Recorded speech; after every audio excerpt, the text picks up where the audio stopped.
Day 3, communication. What's the easiest way to communicate? Body language. By the way you sit.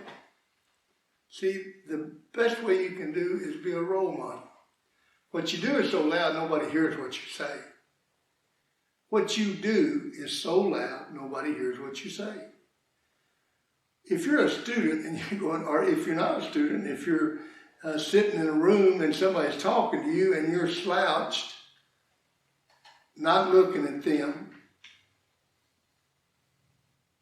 you've already said something. I don't care what you say, I'm not interested. If you cross your arms and look sold up, you've already communicated something really important. I don't want to listen to you.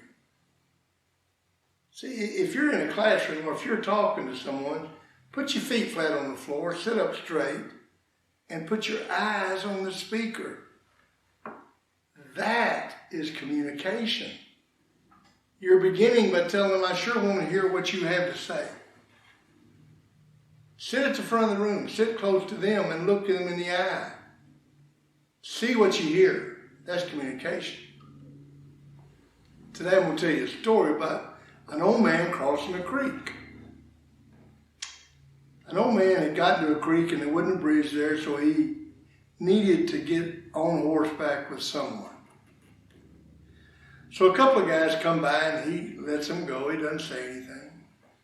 And finally a guy comes up and he says, stops him, says, can I get a ride? The guy says, sure, hop up here behind me. So he hops up behind him. They go across the creek. He gets off the horse and the man on the horse says, you know, I saw you sit there and let 2 or 3 people go by before I came along. Why did you stop me and ask me? He said, I saw in your eyes that you were a good person. The man went on to the house he lived in, which was the White House. The man was Thomas Jefferson.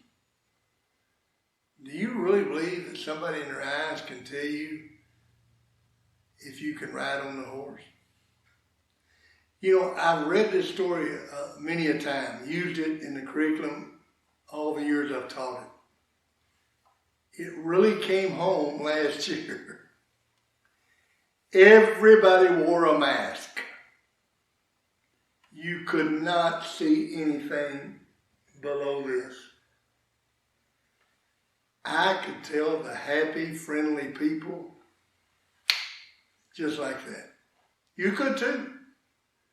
You could tell if somebody was mad.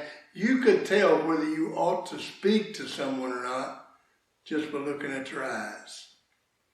See, the eyes have it. You want to know the best way to communicate? With your eyes, with your body language. Sit up straight, feet flat on the floor, eyes on the speaker. And use your eyes to communicate. And that'll make you the best you that you can be.